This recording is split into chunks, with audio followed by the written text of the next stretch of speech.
Thank you, Matthew. Beautiful message in that song, isn't it? What a friend we have in Jesus. We're continuing our about once a month tour of going back and looking at the lives of some of those who led out in the founding of our Seventh-day Adventist Church.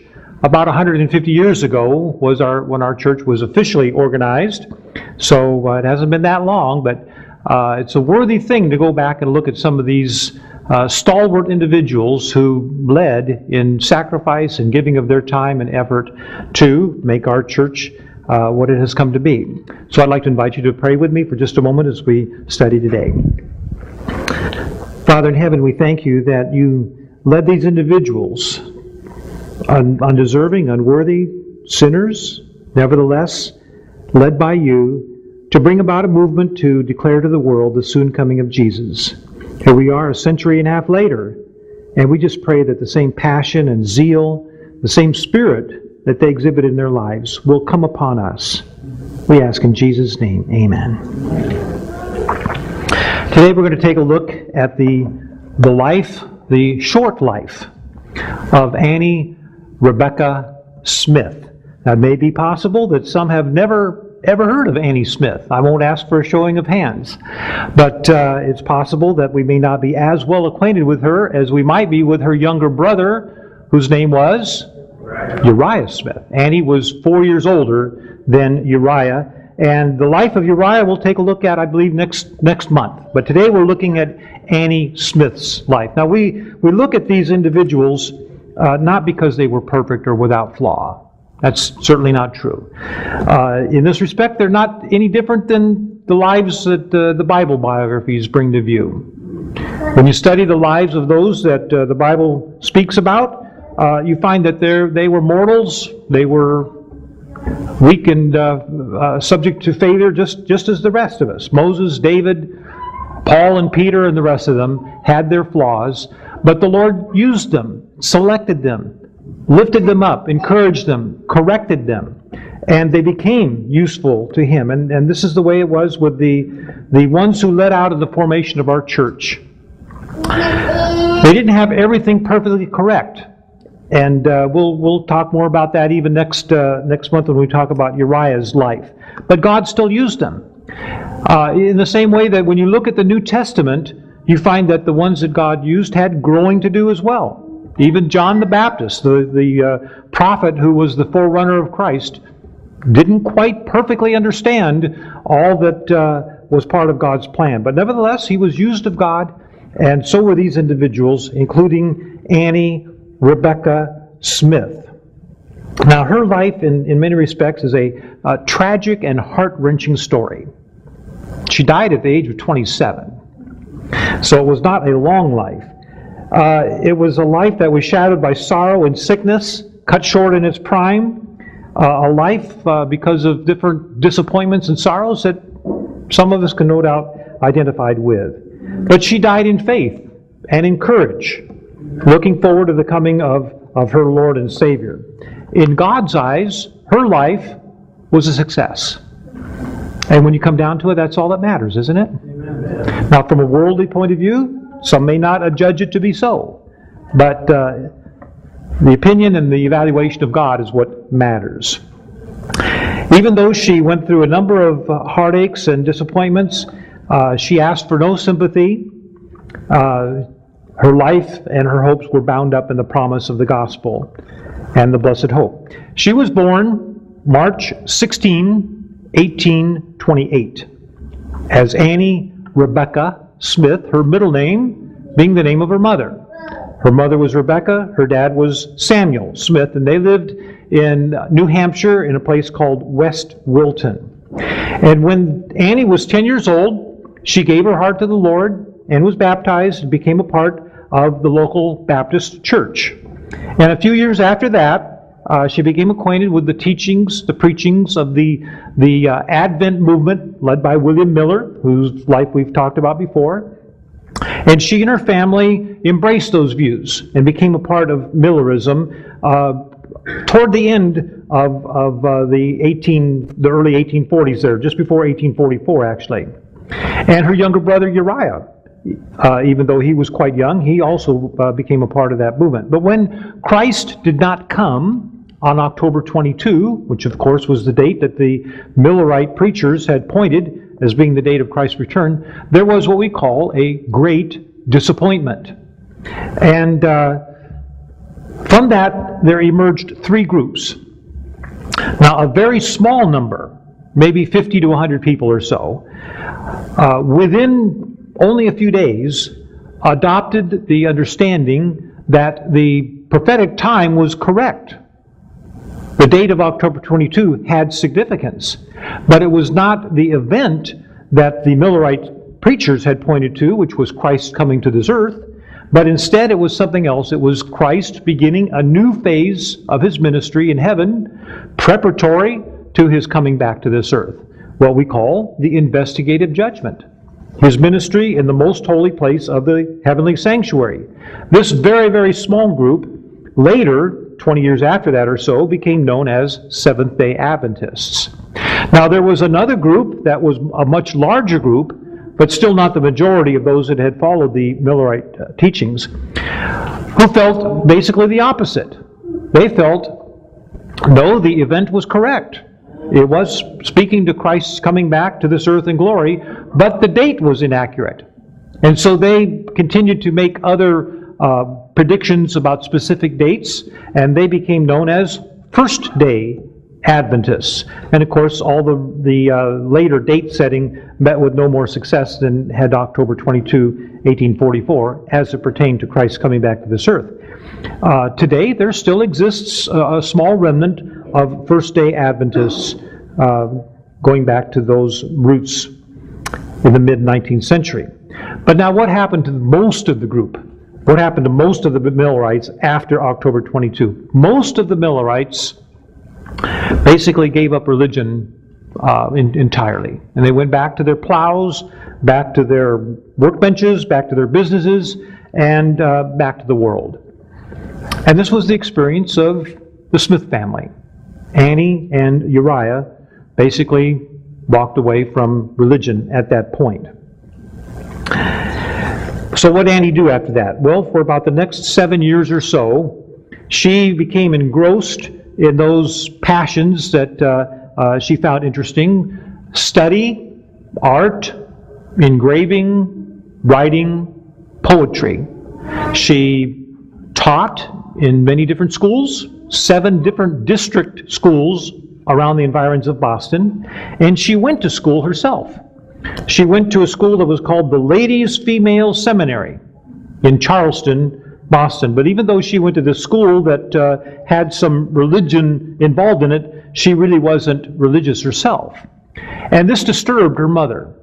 Her mother, Rebecca, yearned over her daughter and felt that she was becoming more and more engrossed in the things of this life and this world, and was falling away from any connection with the Lord altogether. Now, her parents still lived in New Hampshire, but at this time Annie was residing near Boston and pursuing these very interests.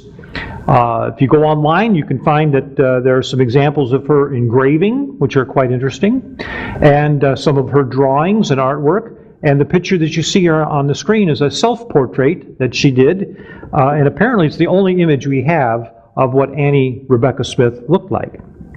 Anyway, her mother was deeply concerned about her spiritual welfare. Well, it happened then that an Adventist preacher was not Seventh-day Adventist by that time, even though they were Sabbath-keeping Adventists. But Joseph Bates, whose life we looked at a number of months ago, paid a visit to the mother of Annie Smith in New Hampshire. And in the course of the discussion, as that visit ensued, Rebecca revealed to Joseph her deep concern about her daughter's spirituality. And so upon inquiry, Joseph found out where Annie was living, and he said to her, it just so happens that I've got a series of meetings that I'm going to be holding in Boston. It was not going to be at a church or a hall. It was actually going to be in somebody's house. But ironically enough, the house belonged to somebody by the name of Elizabeth Temple. But at the home of Elizabeth Temple, Joseph Bates said, I'm going to be starting some meetings. And he gave the address and the date. And he said to Rebecca, Annie's mother, why don't you write a letter to Annie and invite her to come to these meetings? And we'll see what the Lord can do. So that was how it was left. And Joseph went to Boston and made arrangements for the meetings that were going to take place at the home of Elizabeth Temple. The night before those meetings started, something remarkable happened. The night before the meetings started, Joseph Bates had a dream. And in this dream, he saw clearly the room in which these meetings were going to be held. And throughout the room, there were chairs, and every single seat in that room was occupied, except one. There was one vacant seat in the room. It was at the very back, near the rear door. And in his dream, as the meeting started, a young lady slipped through the back door and occupied that seat. That was Joseph Bates' dream. Little did he know, he didn't know at all, but on that same night, Annie Smith had a dream. It was virtually the very same dream. She had received the letter that her mother had sent, inviting her to go to these meetings by Joseph Bates, and in her dream, she saw that room, and she saw the chairs and the one empty chair at the back and so on. And whether she was vacillating about attending the meetings before that or not, I don't know, but she became convinced that it was the right thing for her to go to that meeting. But she was unfamiliar with the locality in which this Elizabeth Temple's home was located. So even though she started out in plenty of time to make it to the meeting, she didn't make it there on time. And the first hymn had already been sung by the time she finally found where the place was. And so it was that she laid her hand on the door at the rear of that room there to open it and entered the room. Every seat was taken except one at the rear right back then, which she sat in. Well, Joseph Bates had been alert to all these happenings, and he remembered what he had seen in his dream. And two things happened then. He switched gears. He had planned to present a sermon on a different subject, but he felt impressed to change immediately, and instead he presented a sermon on the investigative judgment and what Christ is doing in the heavenly sanctuary. And immediately after the meeting was over, he walked up to where the young lady was, and he said, introduced himself and said, we've never met, I don't know you, and yet your face is familiar to me because I saw you in a dream that I had last night. And Annie said, well, I had the same dream. Needless to say, within a very short time, Annie had made her decision to come back to the Lord and become a part of the Sabbath-keeping Advent group, and that was in 1851. Answering, of course, her mother's prayers. Now, Annie was very interested in poetry, and with her newfound faith, she decided to commit to verse some of her thoughts. And she wrote a poem that was entitled, Fear Not, Little Flock. And if you want to read that poem, you can go online and find it. And what you'll find is that it's a poem that is very ardent and very passionate, but it is a poem which, if you were going to look at it from a critical or a grammatical point of view, you would say that it's not quite as fluent, doesn't flow quite as naturally, it's bordering on clumsy as far as poetry might be concerned, but nevertheless it expressed her desire that she committed to writing through this poem, and she submitted that poem to the magazine that the Advent group was publishing and distributing at the time, which was, of course, what we call today the Review and Herald.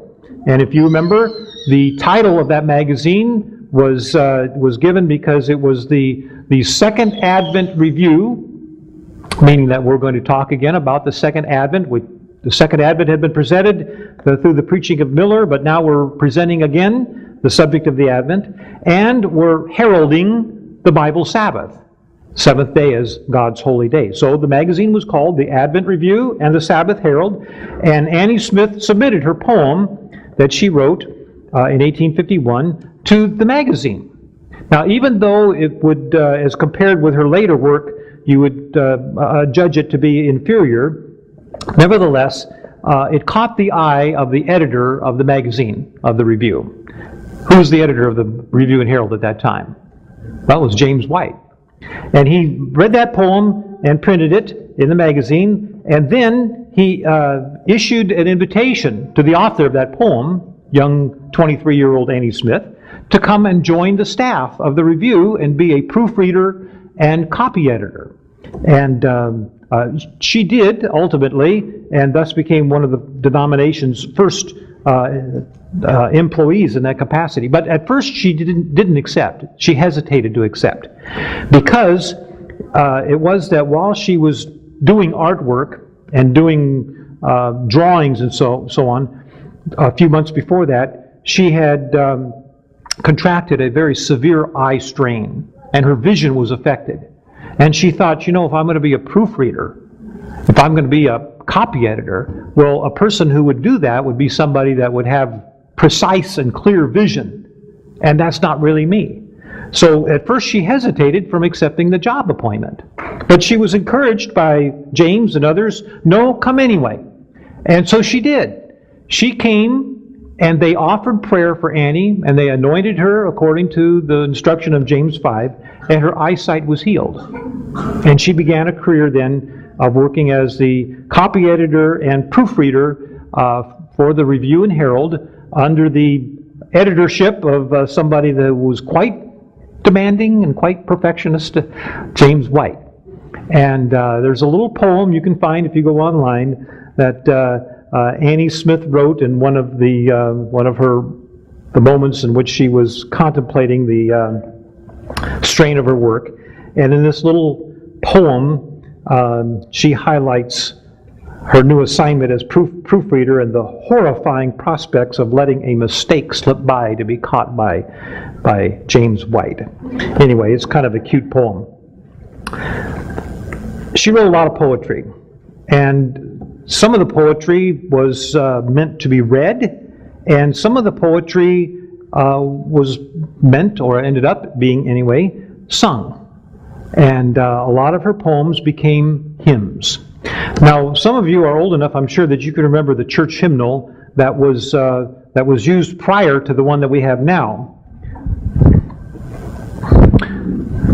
This is the current church hymnal that we use, and this was published in 1985. But there was another church hymnal before this. Does anybody remember what that looked like? It was kind of a dark gray, kind of dark blue, and it had been in use for a number of decades as well. Now, in that hymnal, not this one, but in the one that was used prior to this, there were actually 10 of the poems that Annie Smith wrote that were set to music that were included in the hymnal. And I think you'll find it interesting to hear the titles of those hymns. They express the desire that I find to be so prevalent among our early pioneers, that of a passion to share the gospel, of a commitment that Christ was coming soon, and just a way of looking at life that reflected how important these things were. So the songs that she wrote that were in that other hymnal that are not in this one, the titles are "Toil On a Little Longer," "I Ask Not, Lord, for Less," "Blessed Jesus, Meek and Lowly," "Weeping Endures but for a Night," "When Darkness Gathers." A song about the Sabbath that she wrote was "Hail, Peaceful Day." And then she wrote a song that ended up being useful at funerals, "He Sleeps in Jesus."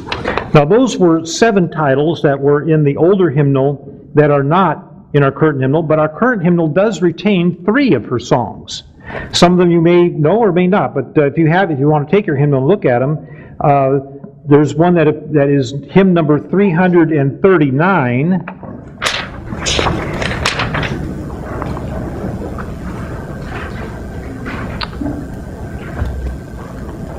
That's not right. Give me 1 second and see if I can find the correct number there.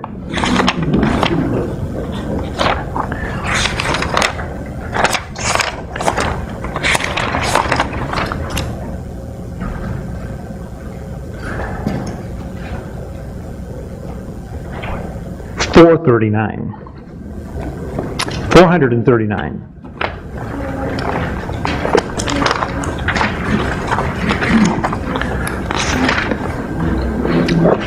Now you'll notice that as you look at this hymn, 439, the title is How Far From Home. And the one who wrote the words is always on the left-hand side. You see Annie R., that's Annie Rebecca Smith.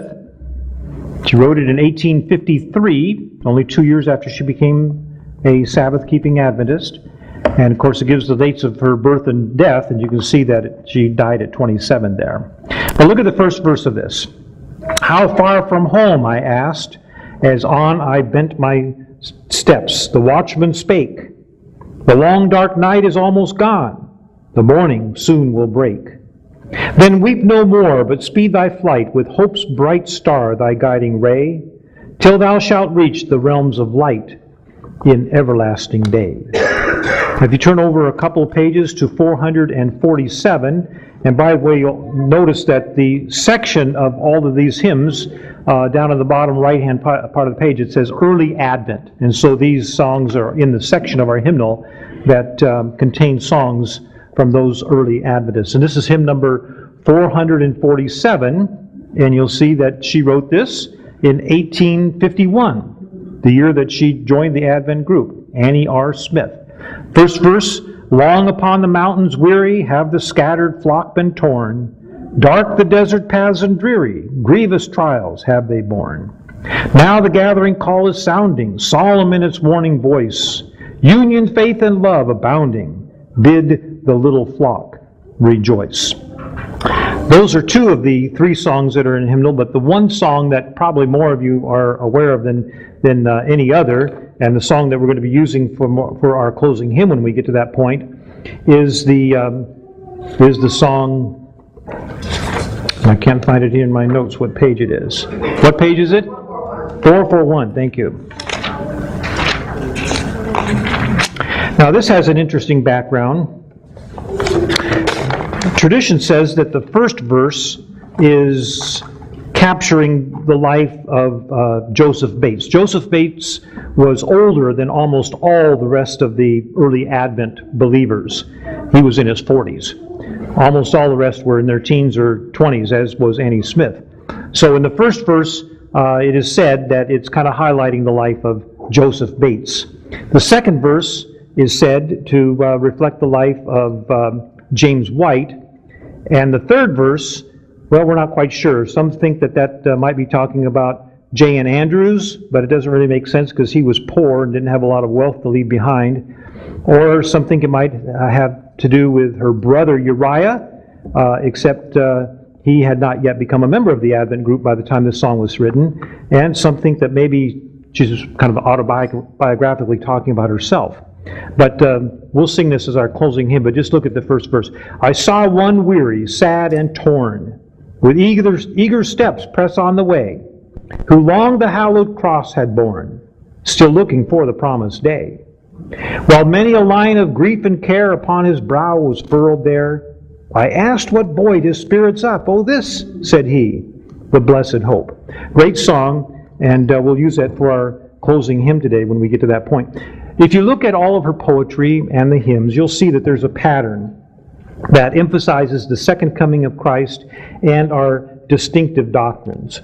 And as I read the writings of these early pioneers and their poetry, in the case of Annie Smith, I can't help but wonder if the same passion and zeal that they had back then, 150 years ago, has been lost today.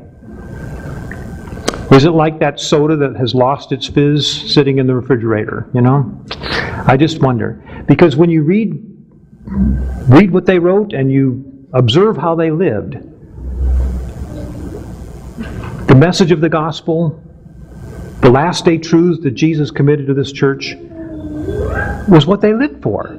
It was their entire life. It was what they ate and drank and slept and breathed. And I wonder if they were to wake from their dusty graves today and come back and see the Seventh-day Adventist Church of 2012, whether they would wonder what has happened to the zeal and the passion and the ardent fervor that was exhibited early on. something to think about.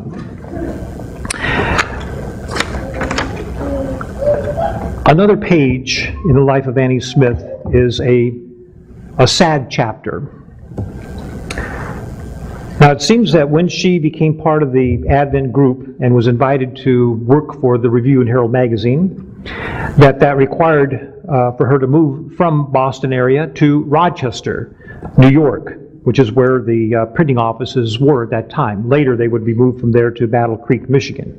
But at this time, it was in Rochester, New York. And so at the age of 23, in 1852, that's where Annie moved to and began working for the Review. And while she was there, she came to come into contact with a dashing young Advent preacher who attracted her and for whom she cherished a love. And at least to some degree, he returned that affection toward her for a while. But then his heart was drawn toward another young woman, somebody that he had known from his hometown, and Annie was set aside for the sake of the new love. Now, the new love was a young lady by the name of Angeline Stevens, and ironically, later, the sister of Angeline Stevens would become the bride of Annie's brother, Uriah. But in this particular circumstance, Annie had fallen deeply in love with the dashing young Advent preacher, and it seems that for a while he had led her to believe that that was where her heart was, that's where his heart was as well. But then things changed, and for Annie it was too late. She was already deeply in love with this young man, and his setting her aside was a blow from which she never recovered. Now I have a question. When a person undergoes extreme and severe emotional trauma, can that affect their health? Can that affect their ability to ward off disease and other physical problems? Can there be a relationship there? Yes, it's true. And there's an interesting sidelight to this story that brings that out. Because Annie did pass away at 27, and it was from what they called back then consumption, which today we call tuberculosis. But doesn't take much reading between the lines to see that there's another part to it. It may be that the death certificate said consumption or tuberculosis, but that was not all there was to it. Ellen White wrote a letter to the young Adventist preacher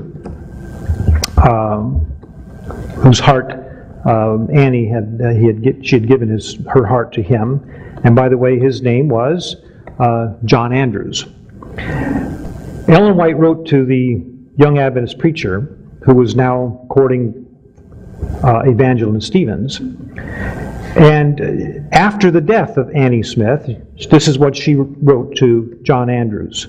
I saw that you could do no better now than to marry Angeline. That after you had gone thus far, it would be wronging Angeline to have it stop here. The best course you can now take is to move on, get married, and do what you can in the cause of God. And then Ellen made this startling statement about the effect of the heartbreak on Annie's health and her ability to fight off tuberculosis. She wrote, Annie's disappointment cost her life. Now, Ron Graybill, who wrote a very interesting article in 1976, and you can obtain this online as well, he wrote an article called The Life and Love of Annie Smith, and he analyzes the situation with these words. Ellen White appears to be saying to John Andrews, don't do that same thing to Angeline that you did to Annie. Now that you've raised her expectations, go ahead and marry her. It seems quite clear that Annie was jilted by John, the dashing young Adventist preacher being John Nevin Andrews. Annie passed her arrest in July of 1855 at the age of 27 from tuberculosis, but really from a broken heart. But nevertheless, she exhibited a lot of courage and a lot of wisdom. Now here's a short poem that she wrote just weeks before she died. It might be something that would be handy to put on your refrigerator door. She wrote, it's a short line, "Never from the future borrow, burdens that no good repay. Strength required for tomorrow may be lost on us today." Isn't that good? She said to her mom, just basically the day before she passed away, "I think this is the last night. You must be sure to rest when I am gone. Oh, my blessed mother, I shall bless you in heaven for taking such good care of me. No sorrow or suffering there. We shall all be free. Yes, we shall all be free when we arrive at home, and we shall live forever. Yes, and I can smile upon you now through all my sufferings." And as she predicted, it was the next Wednesday that she passed away, age 27. What can we learn from the life of Annie Rebecca Smith? Well, 5 quick points that seem to come out. One is that we can see that the good Lord leads those who are sincere seekers of His will, sometime in startling and marvelous ways. Remember the dreams of Joseph Bates and Annie Smith. Number 2, we can see that whatever our natural talents and interests, in the case of Annie, of course, writing and poetry, God can use these abilities in His work. The instrument of the written word, such as our magazine, the Review and Herald, has been a powerful tool in sharing the special truths that God wants the world to know. And Annie's faithful work in producing that document week by week, month by month, played a vital role in spreading the gospel. Point number 3, we can see that in this life there is tragedy and trial. Sometimes the pathway may be lined with sorrow and unreturned love, our heart's desire not being completely fulfilled. But there is one whose love will never fail, one who will never turn us away, and through the hope of the gospel, through the blood of Jesus, there is reason to smile through the tears. On the other hand, number 4, we can see that it is a serious thing to trifle with hearts and lead someone else into believing that you have serious intentions when you do not. God takes note of every heartache and every heartbreak, and it is a sin to mislead someone into believing that you are pursuing a certain course when you have no intention of following through on it. Those who treat the affections of others in a careless or callous way will ultimately have to answer to the Judge of all the earth. And number 5, we can see that the flame of zeal burned brightly in the hearts of these forerunners, whose lives were centered in sharing Jesus and His truth to the world. That's what their lives were about. Would that our zeal and passion, now a century and a half later, be the same as theirs. Christ is coming soon. Do you believe that? Amen. Now is our salvation nearer than when we first believed. Let's sing together then this wonderful hymn written by Annie Rebecca Smith, 441, "I Saw One Weary."